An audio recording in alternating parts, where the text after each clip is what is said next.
कब राजा बना है मान सिंह, बताओ तो। 1509 बनते ही अकबर ने इसको 5000 का मनसबदार बनाया। कितने का मनसबदार बनाया, लिखो। अब भाई 1605 में अकबर मरने वाला है। कब मरने वाला अकबर? मैं कल ही आपको बातें बता रहा था कि अकबर ने मरने से पहले कहा था भाई जहांगीर को राजा नहीं बनाना, राजा बनाना है खुसरो को। किसको बनाना है? और अकबर का सबसे खास सेनापति कोई है तो वो कौन है? मान सिंह। तो उसने मान सिंह कहा भाई मान सिंह देख लेना, जहांगीर राजा नहीं बनना चाहिए, राजा कौन बनना चाहिए? खुसरो। पर मैंने कहा था कि लास्ट 2 दिन में जहांगीर बाजी पलट गया और जहांगीर अकबर के पैर पड़ पुड़ा के क्या घोषित करवा लेता है खुद को बादशाह। तो अकबर ने जब जहांगीर को बादशाह घोषित किया तो उसने मान सिंह को बुलाया और मान सिंह को बुलाकर भाई प्लान कैंसिल, अब मेरे मरने के बाद तो खुसरो को नहीं बनाएगा, किसको बनाएगा? तो मान सिंह ने ये क्या तरीका है, हम खुसरो के रास्ते लगी पूरी तैयारियां कर चुके हैं, अरे से तू कैसे मुकर सकता? और अब मैं वापस राजाओं को मनाऊं कि नहीं, अपने खुसरो को नहीं बनाना, किसको बनाना है? जहांगीर। और हम तो खुसरो को बनाएंगे इस दारूडिये को आज बनाए कल बनाए हम तो अकबर का यूं बेटे के प्रति बहुत ज्यादा ही वो दिल आ गया था लास्ट में जाते जाते। तो अकबर मान सिंह का हाथ पकड़ता है और हाथ पकड़ कहता है अब इज्जत तेरे हाथ में है, मैं कह रहा हूं जहांगीर को बनाना। तो उसने वापस कहा कि नहीं भाई, अब पहले क्यों कहा फिर खुसरो को बनाना, हमारी तैयारी नाम की भी तो कोई चीज होती है। तो अकबर ने वापस कहा कि 7000। कितने का मनसबदार है? गांव में कहते हैं कि गोगा जी महाराजा ना, गोगा जी की पूजा राजस्थान में सबसे अधिक पूजा यदि किसी देवता की जाती है, किसकी की जाती है? ये सबसे अधिक मंदिर कौन से देवता के? गोगा जी। तो गांव में होता है भाई गोगो जी क्यों पूजो, तो भाई गोगा जी की पूजा क्यों करते हो? तो बाद कोई ना कोई कहता है कि डरता, सांप से डर लगता है, सांपों से, भाई राजस्थान में सांप ज्यादा होते हैं, सांपों से डर लगता है, इसलिए किसकी पूजा करते हैं? कि सांप हूं डरता गोगो जी दो के। तो मैं मुझे कई बार बड़ा अजीब लगता है जब कोई कहता है अकबर ने मान सिंह को 7000 का मनसब दिया था, वो देना पड़े, पूरी जिंदगी तो दिया नहीं उसने, 1605 में मर रहा है तब दे के गया, वो तो खुद की जरूरत है। वरना अपने यहाँ पे क्या सेकुलरिज्म की वो बजाते हैं, बीन बजाते हैं इधर, तब कहते हैं देखिए अकबर ने मान सिंह जैसे हिंदू मनसबदार को भी कितने का मनसब दे दिया था। अरे मरते टाइम दे के गया यार, वो भी जब उसको खुद को जरूरत पड़ रही थी कि भाई इधर इनके बेटों बेटों में लड़ाई हो रही थी, इस चक्कर में उसने कहा कि ये कम से कम कंट्रोल कर सकता है और इसको कितने का मनसब दे दिया जाए। तो मुझे आज एक बार सवाल आरपीसी का कि अकबर ने मान सिंह को 7000 का मनसबदार किस साल बनाया था? जब वो मर रहा था। मर रहा था कब? 1605। पहले बड़ी बात देखो, ये क्या मुगलों के, वरना नियम ही था कि मुगलों के राजकुमारों को ही मिलेंगे 5000 से ऊपर के मनसब, मुगलों के राजकुमारों के अलावा किसी को 5000 से ऊपर के मनसब। तो मान सिंह को 5000 दे रखा था, खूब बड़ा ही था। अब लास्ट में अकबर की खुद की पार नहीं पड़ रही थी तो राजी करने के लिए कुछ ना कुछ तो करे। ये नहीं अपने कभी है कि भाई गहलोत कैंप से एक मंत्री टूट के पायलट कैंप में जा रहा है, गहलोत ने कहा मैं तेरे को मंत्री बना दूंगा, तो उधर मजाक भी तो करते ही है। बस पहले ये था, ये पहले मनसब दे दिया करते, अब क्या बना देते हैं? मंत्री। पर ये अकबर का सबसे योग्य सेनापति रहा था। तो अकबर ने बाद में इसकी डंकी डंकी जगह पोस्टिंग की। डंकी जगह मतलब जहां पर जीत की संभावना होगी, भाई ये इलाका और कोई नहीं जीत सकता, मान सिंह ही जीत सकता है। बाउंड्री बाउंड्री पर रखा इसको हमेशा। काबुल, बंगाल और बिहार, कहां कहां भेजा था आप देख लो। काबुल एकदम पश्चिम, बंगाल एकदम पूर्व है। एक बार उस बॉर्डर पे, एक बार इधर वाले बॉर्डर पे, लिख लो। काबुल 4-5 साल रह के आए थे, 1581 से 1586 तक वहीं था ही। लिख लो बोले काबुल वाला टेन्योर तो उसका लिख ही लो। अच्छा काबुल भेजा क्यों उधर? उधर फिर अकबर के खिलाफ एक लफड़ा हुआ। अकबर 1580 तक जाते जाते थोड़ा लिबरल होने लग जाता है, हिंदुओं के साथ में मीटिंगें करता है, जैनों के साथ मीटिंगें करता है, पुजारियों से यज्ञ करवा लेता है, इस प्रकार की बातें करने लग गया वो। तो मुसलमानों में बड़ा गुस्सा था उसके खिलाफ कि यार अकबर लगातार दूसरे धर्म वाले लोगों को भी बढ़ावा देता जा रहा है। तो जो कट्टर मौलवी टाइप के कोई लोग थे, उन्होंने अकबर के एक भाई को कहा कि तू अकबर को हटा के राजा बन जा। अकबर का एक सौतेला भाई है जिसका नाम है मिर्जा हकीम। क्या नाम है? वो काबुल रहता है। मिर्जा हकीम कहां रहता है? और इसने अपने आप को काबुल में बादशाह घोषित कर दिया। इसने कहा बादशाह अकबर नहीं है, बादशाह मैं हूं। और इसने कहा मैं काबुल से जाऊंगा आगरा, आगरा जाके अकबर को मारूंगा और अकबर को मार के वहां का मुगल बादशाह बनूंगा, पूरा हिंदुस्तान मेरा है। वो फर्जीवाड़ा कर रहा है, फालतू में हिंदुओं के साथ में बैठा रहता है। तो अकबर को लगा यार यदि आगे आगे यार इधर वाले मौलवियों को और अपने चक्कर में ले लिया तो अपनी गद्दी खतरे में आएगी। तो अकबर ने अपने सबसे योग्य सेनापति को भेजा कि मान सिंह जा, इधर आने मत दे, उधर मिर्जा हकीम का डोरा करके आ। मान सिंह ने मिर्जा हकीम को इतना पीटा, इतना बुरा पीटा कि उसके बाद पता ही नहीं है गया कहां। तो लिखो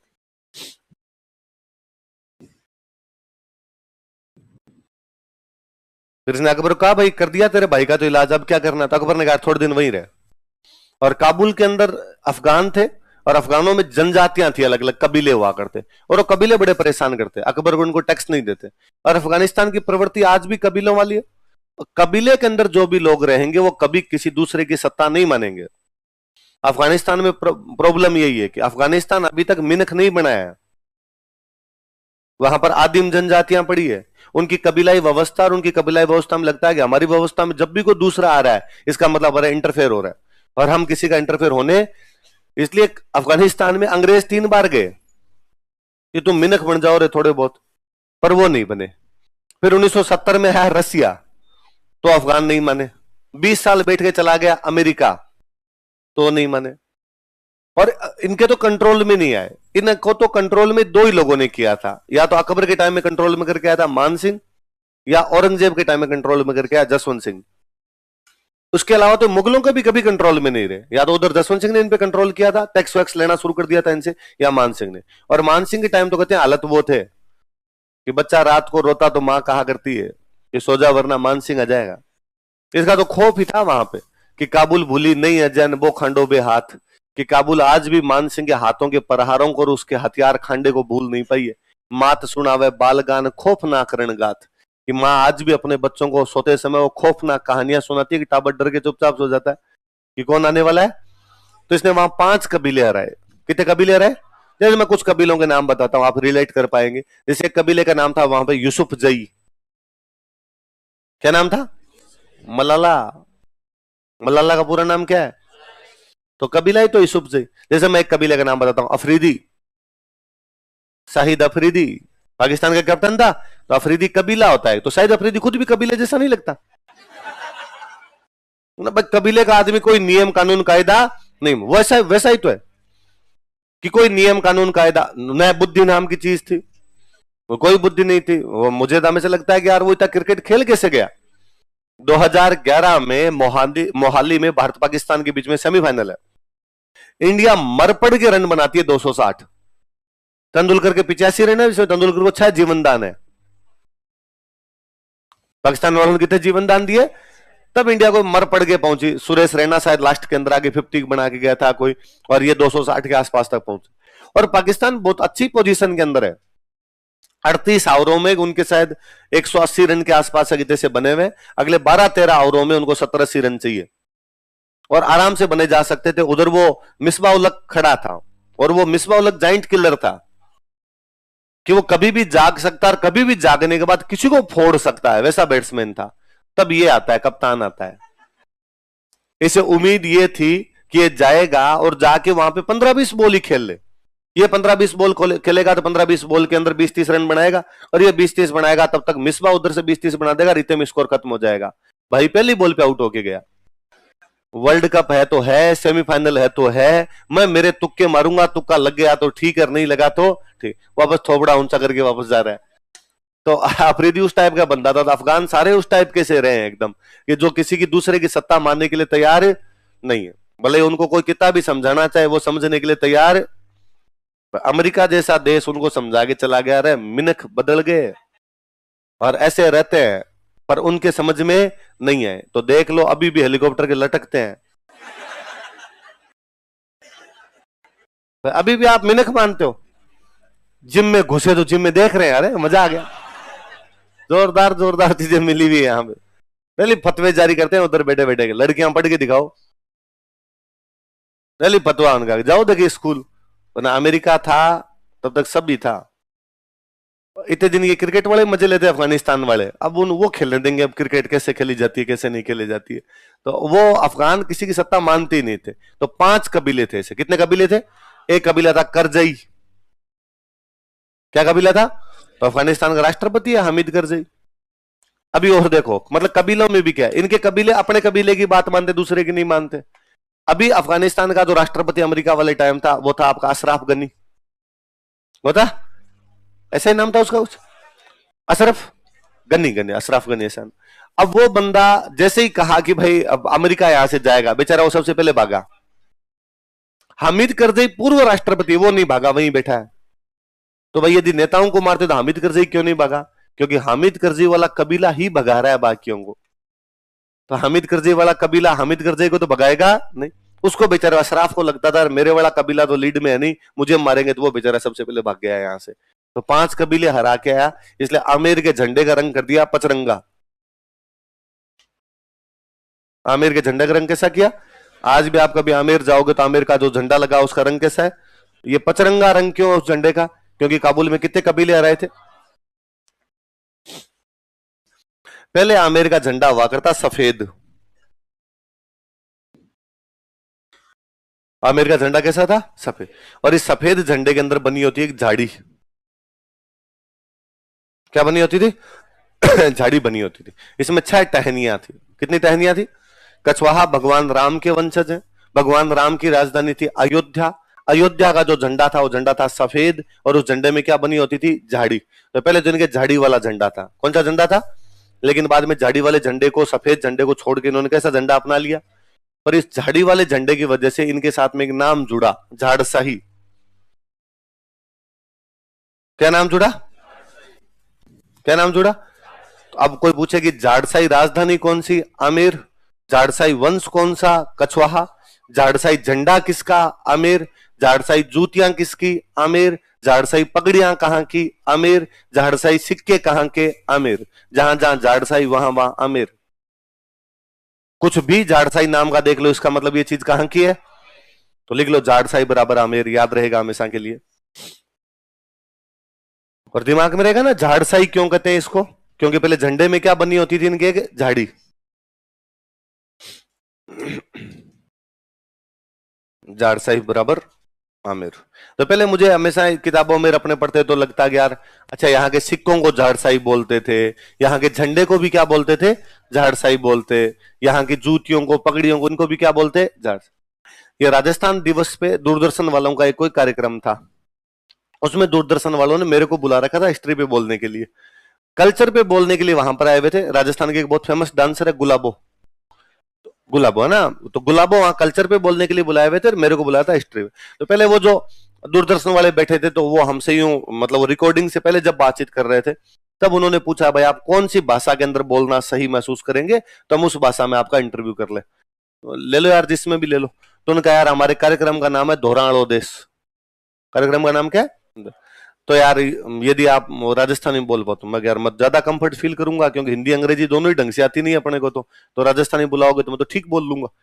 तो उन्होंने कहा ठीक है। तो उन्होंने वापस गुलाबो जी से पूछा भाई आप कौन सी भाषा में बोलना सही महसूस करेंगे? तो उनके मुंह से ब्लंट तरीके से निकला कि मैं तो झाड़सा ही बोलूंगी। क्या बोलूंगी? इसका मतलब यहाँ की भाषा भी कौन सी है? तो झाड़साई का मतलब ही क्या है? आमिर। क्या मतलब झाड़साई का? याद रहेगी बात। जहां जहां झाड़साई वहां वहां कुछ भी पूछ ले, झाड़साई नाम आते आमिर करना है, आमिर आते ही झाड़साई। अगला लिखो, कौन कौन से राजाओं को राय बताओ देखे? पूरणमल, अनंत चेरू और खुर्दा का राजा कौन है? रामचंद्र। इतने में समाचार मिले कि उड़ीसा में अपने एक जगह पड़ती है पुरी। कौन सी जगह? पुरी में भगवान विष्णु का एक मंदिर है जिसका नाम क्या है? जगन्नाथ। क्या नाम है? और इससे अफगानों ने कब्जा कर लिया। किसने कब्जा कर लिया?